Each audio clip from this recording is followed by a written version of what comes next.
पर आंखों में दिखाई नहीं पड़ रहा कि बिजली कैसी है, उसका रूप दिखाई नहीं दे रहा, पर गुण तो उसमें आ गया ना। ये विद्युत का सगुण निराकार रूप है भक्तवृंदो, परंतु वही बिजली का करंट जब जब बल्ब से जोड़ा गया तो प्रकाश फेंकने लगा। अब बिजली सगुण निराकार रूप में थी और जब प्रकाश फेंकने लगी तो बिजली का रूप समझ में आ गया। जहां बल्ब जलता देखा तो हमने क्या कहा, बिजली आ गई, और जहां बल्ब बंद हुआ हमने कहा बिजली चली गई, लाइट गोल हो गई। अब हमें छूने की सोचने की आवश्यकता नहीं, क्योंकि प्रकाश दिख रहा है। तो जो पहले बिजली व्यापक थी वह निर्गुण निराकार थी, बनकर जब तारों में प्रवाहित होने लगी तो ये सगुण निराकार थी, और बल्ब से प्रकाशित होने लगी तो सगुण साकार हो गई।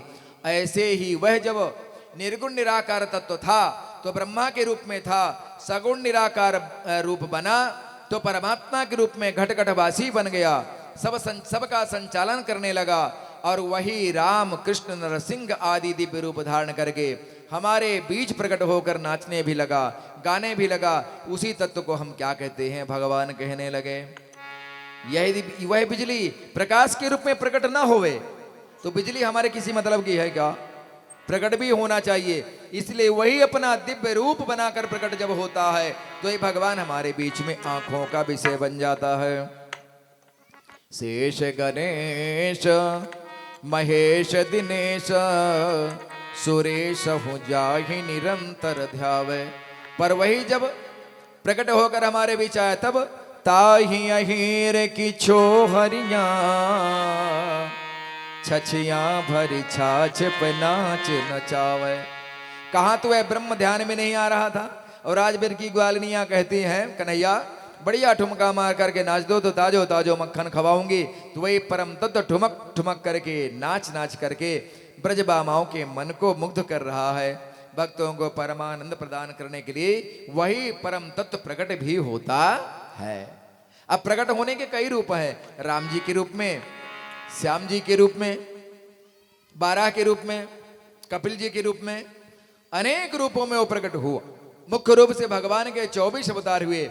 वैसे तो भगवान के अनंत अवतार हैं, अवतार के कई भेद भी हैं, जैसे अंशावतार, आवेशावतार, कलावतार, पूर्णावतार आदि।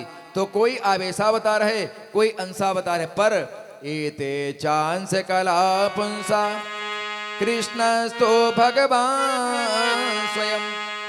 भगवान श्री कृष्ण जी का और श्री रामभद्र जी का परिपूर्ण अवतार है। चकार शब्देन रामोपनिगेयः एते चांसा। तो चकार शब्द इसमें जुड़ा है, तो चकार के द्वारा सूत जी महाराज श्री राघव सरकार को भी पूर्णावतार स्वीकार करते हैं। तो श्री राम जी और श्री कृष्ण जी का ही पूर्णावतार है। बाकी कोई आवेशावतार, कोई अंशावतार, कोई कलावतार है। अब रसिकों को अपने अपनी उपासना है, किस रूप में परम तत्व उन्हें ज्यादा आनंद देता है। किसी को छैल छबीले कृष्ण कन्हैया अच्छे लगते हैं, तो किसी को मर्यादा पुरुषोत्तम श्री राम जी का रूप ज्यादा अच्छा लगता है, तो किसी को जटा जूटधारी फक्कड़ भोले बाबा अच्छे लगते हैं। वही परम तत्व विभिन्न रूपों में प्रकट है। तुम्हें कौन सा रूप पसंद है? किसी को पूड़ी अच्छी लगती है, किसी को पराठे अच्छे लगते हैं, तो किसी को रोटी में ही जाना ज्यादा आनंद आता है। अपना अपना स्वाद है। तुम्हारा रस जहां हो हरि व्यापक सर्वत्र समान। हरि व्यापक सर्वत्र समान। हरि व्यापक सर्वत्र समान। हरि व्यापक सर्वत्र समान। प्रेम से प्रगट हो ही मैं जाना। प्रेम से प्रगट होहि मैं जाना। प्रेम से प्रगट हो ये मैं जाना। प्रेम से प्रगट होहि मैं जाना। प्रेम से प्रगट हो ये मैं जाना। प्रेम से प्रगट होहि मैं जाना हरि व्यापक सर्वत्र समाना। हरि व्यापक सर्वत्र समाना। प्रहलाद जी की निष्ठा एक खंबे में भी प्रभु को प्रकट कर देती है। तुम्हारा प्रेम कहाँ पुष्ट हो जाए, परमात्मा वहीं से प्रकट हो जाएगा। नामदेव जी ने कुत्ते से भगवान को प्रकट कर दिया। अब भक्तमाल में भगवान के प्राकट्य के वर्णन अलग रूप से आए हैं। जय जय मीन बाराह कमठ नर हरि बलि पावन पावन, परशुराम रघुवीर कृष्ण कीरति जग पावन। बुद्ध कलक की व्यास पृथु हरि हंस मनवंतर, यज्ञ ऋषभ है ग्रीव धुरव वरदैन धनवंतर। बद्री पत्ति दत्त कपिल देव सनकादिक करुणा करो, 24 रूप लीला रुचिर श्री अग्रदास उर पद धरो। अब नामदेव जी ने क्या किया, एक भगवान को कुत्ते में भी प्रकट कर दिया। फूल का सेक कर भोग लगाने की तैयारी कर रहे थे, तभी कुत्ता आकर के मुंह में टिक्कड़ दबा करके भाग लिया। नामदेव जी को उसी में अपने प्रभु का दर्शन हो रहा है। अरे वाह प्रभु, रूखे सूखे टिक्कड़ खाओगे क्या? अरे जब आपकी कृपा से घी है तो जरा घी थोड़ा लगाने दीजिए, तब भोग लगाइए ना सरकार। अब घी की कटोरी लेकर पीछे पीछे लगे भागने, तो भगवान उसी स्वान शरीर से ही प्रकट हो गए। तो भगवान की सत्ता तो सार्वभौम है, तत्व तो वही है, उसमें भेद नहीं है। बिजली वही एक ही है, उसके प्रयोग अनेक है। यथा जैसे बल्ब से जोड़ दोगे प्रकाश होने लगेगा, पंखा से जोड़ दोगे हवा होने लगेगी, हीटर से जोड़ दोगे गर्मी दे रही है, कूलर से जुड़ करके शीतलता दे रही है, आदि आदि तमाम उनके अनेक प्रयोग हैं।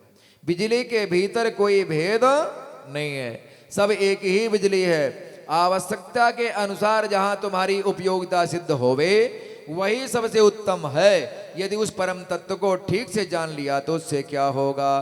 भेद्यते हृदय ग्रंथेषु छेद्यन्ते सर्व संशयाः, क्षीयन्ते चास्य कर्माणि दृष्ट एवात्मनीश्वरे। उस परम तत्व को जानते ही तुम्हारे हृदय की अज्ञान की जो ग्रंथियां हैं ना, वो खुल जाएंगी। जितने भी बुद्धि में संशय और भ्रम है सब समाप्त हो जाएंगे। जितने भी कर्म बंधन हैं उनसे तुम विमुक्त हो जाओगे। इसलिए उस परम तत्व को जानना ही जीवन का परम लक्ष्य है। उस परम तत्व को मानव जीवन में ही जाना जा सकता है। अन्य जितने शरीर हैं वह तो भोग के लिए हैं। जितने भी जानवर हैं आहार निद्रा भय मैथुन में जीवन निकाल देते हैं। केवल मानव की इसलिए विशेषता है क्योंकि मानव उस परम तत्व को जान सकता है, जिसे जानने के बाद आवागमन ही छूट जाता है। इसलिए मानव जीवन की बड़ी महिमा शास्त्रों ने गाई है। मोक्ष के दरवाजे में जो ताला लटका है ना भक्त वृंदो, वह ताला इस मनुष्य शरीर रूपी चाबी से ही खुलता है। मानव तन की चाबी इतनी बढ़िया उसमें फिट होती है कि एकदम ताला खुल जाता है। और अगर मानव तन रूपी चाबी मिल गई फिर भी ताला ना खोलें तो उससे बड़ा भागा कौन है। तो ये मनुष्य शरीर साधनों का क्या है, धाम है।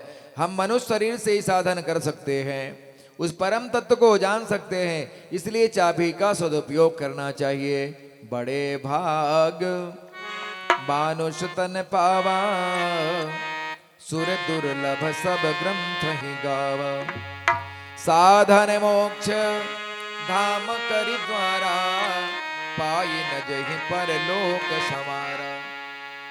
अब ये मनुष्य तन पा करके भी जिन्हें अपना परलोक नहीं संभारा तो भगवान की क्या गलती है। कुछ भी होता है तो भगवान को आप छेप देने लगते हो।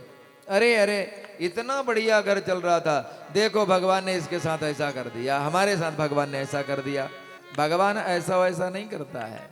अभी प्रसंग सुनोगे, कुंती मैया ने भगवान से क्या मांगा था, विपदा विपत्ति मांगा था।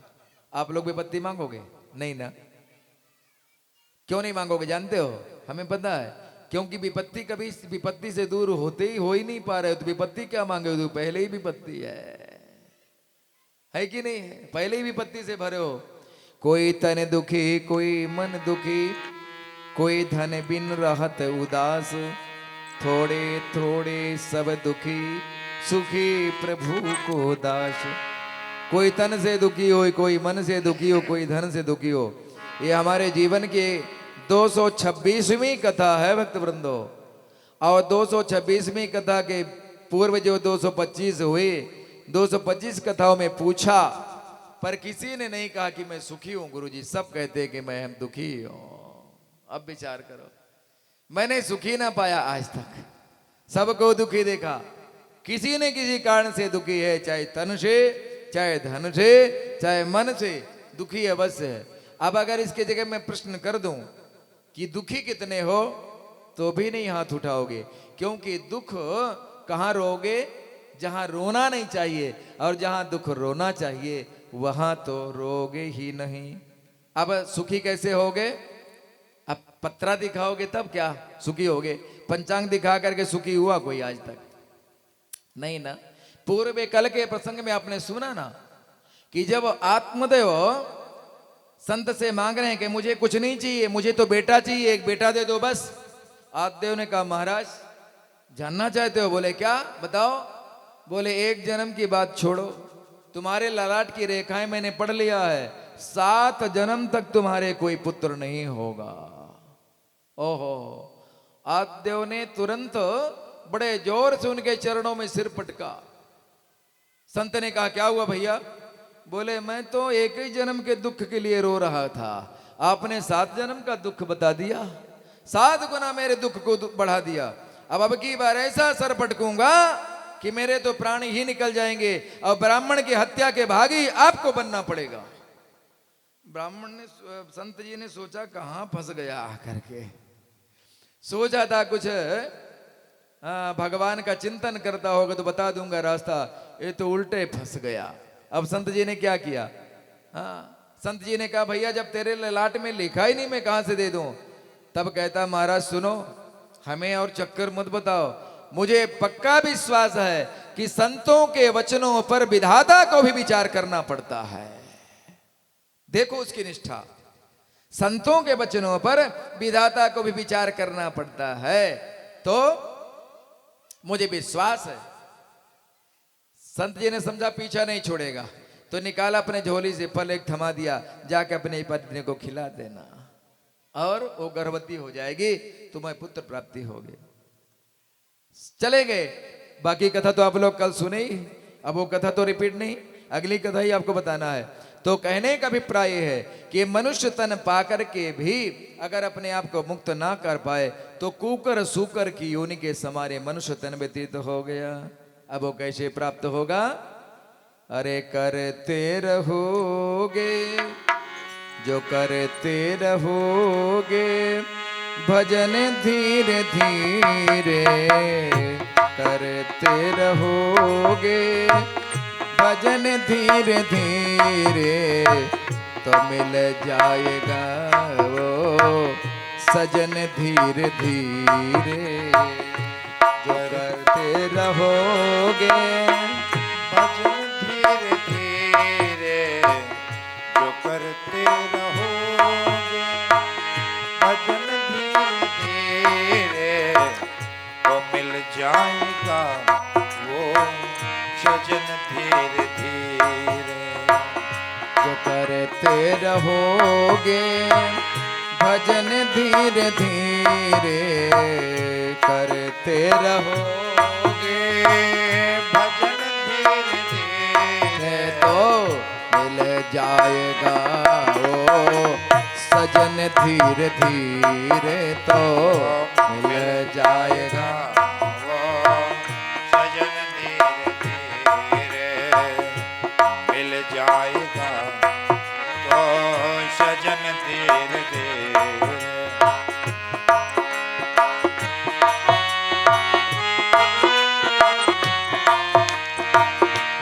तालियां बजाने से हाथ की रेखाओं में परिवर्तन आता, ध्यान देना।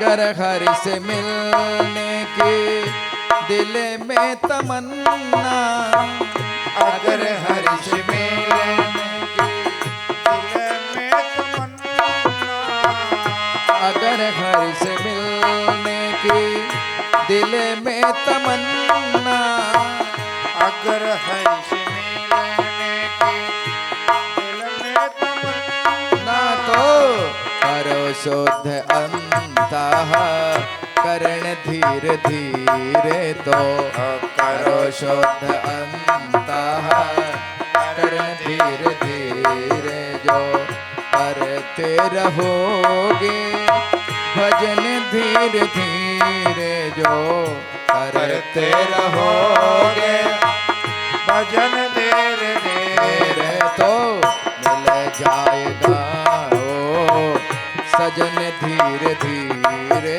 तो मिल जाएगा वो सजन धीरे धीरे, मिल जाएगा ओ सजन धीरे धीरे, मिल जाएगा वो सजन धीरे धीरे।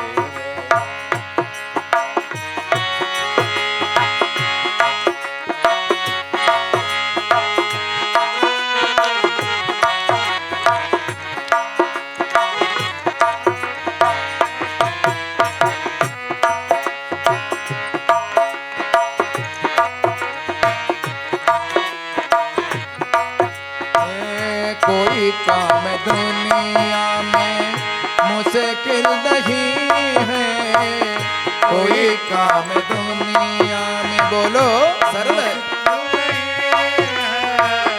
कोई काम दुनिया में मुश्किल नहीं है, कोई काम दुनिया में मुश्किल नहीं है, जो करते रहोगे, जो करते रहोगे जतन धीरे धीरे, तो मिल जाएगा ओ सजन धीरे धीरे, तो मिल जाएगा वो सजन धीरे धीरे, मिल जाएगा वो सजन धीरे धीरे, जो करते रहोगे भजन धीरे धीरे, जो करते रहोगे, बोलो भजन धीरे धीरे, जो करते रहोगे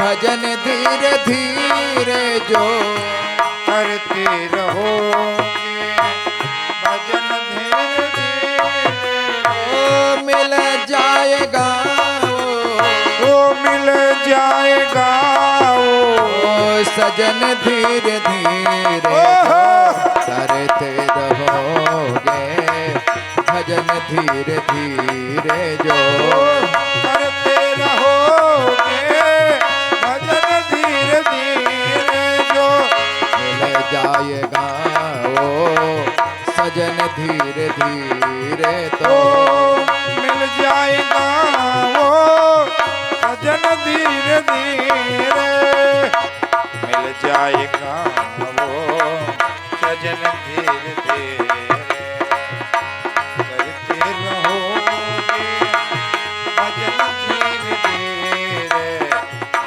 मिल जाएगा वो सजन धीरे धीरे, करो प्रेम से भक्ति पूजा हरि की, करो प्रेम से भक्ति पूजा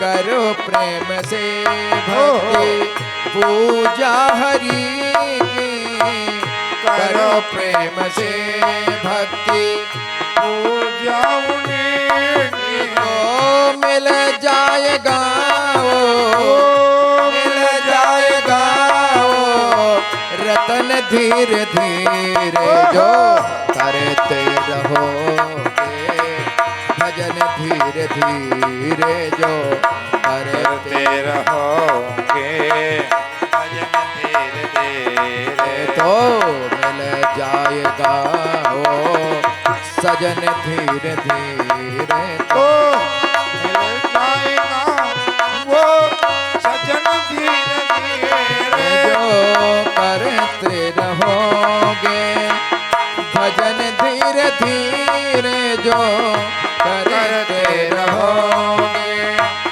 भजन धीरे धीरे करते रहोगे भजन धीरे धीरे जो करते रहोगे भजन धीरे धीरे तो मिल जाएगा वो मिल जाएगा वो सजन धीरे धीरे जो करते रहोगे भजन धीरे धीरे जो करते रहोगे भजन धीरे धीरे करते रहोगे भजन धीरे धीरे जो करते रहोगे भजन धीरे धीरे तो मिल जाएगा ओ सजन धीरे धीरे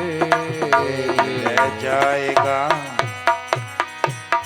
सजन धीरे धीरे तो बड़े भाग्य मानुष तन पावा सुर दुर्लभ सब ग्रंथ निगावा साधन मोक्ष धाम करि द्वारा पाय न जहि परलोक समारा। अब आता है व्यास नारद संवाद। यहाँ पर उस परम तत्व को विविध रूपों में अवतार हुआ और यहाँ सूत जी महाराज ने 24 अवतारों का निरूपण किया जिनकी चर्चा आगे के प्रसंगों में विस्तार से की गई है।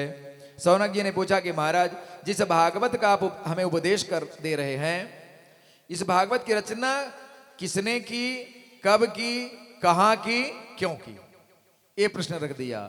तो द्वापरेश मनु प्राप्ते तृतीय युग पर जातः पराशराद्योगी वासव्यम कलया हरे।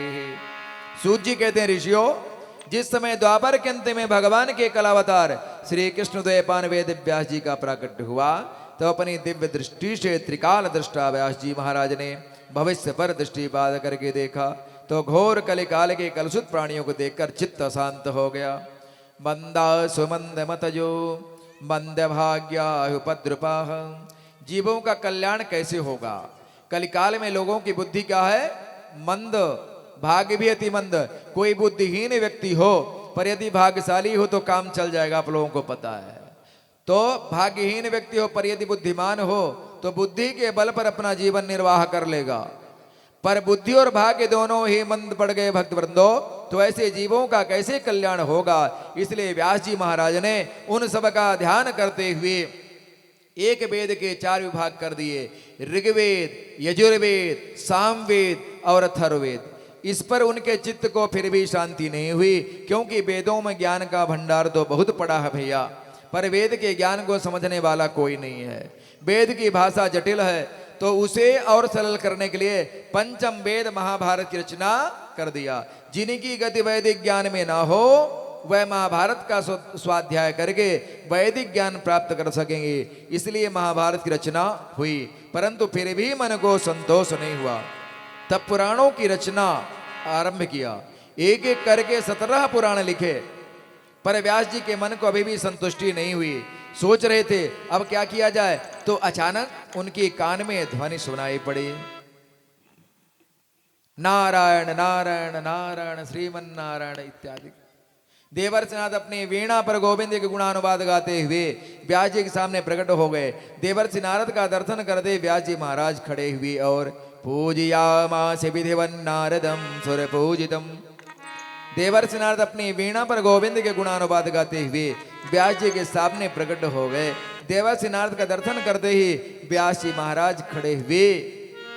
सुंदर बड़े बड़े देवताओं के द्वारा परम पूज्य देवर्षि नारद जी का व्यास जी महाराज ने पाद्य अर्घ्य आचमनीय आदि के द्वारा विधिवत पूजन किया। अतिथि पूजन करने के पश्चात जब आदर पूर्वक आसन देकर बैठाए तब नारद जी मुस्कुराए और बोले, पाराशर्य महाभाग भवतः कच्चिदात्मना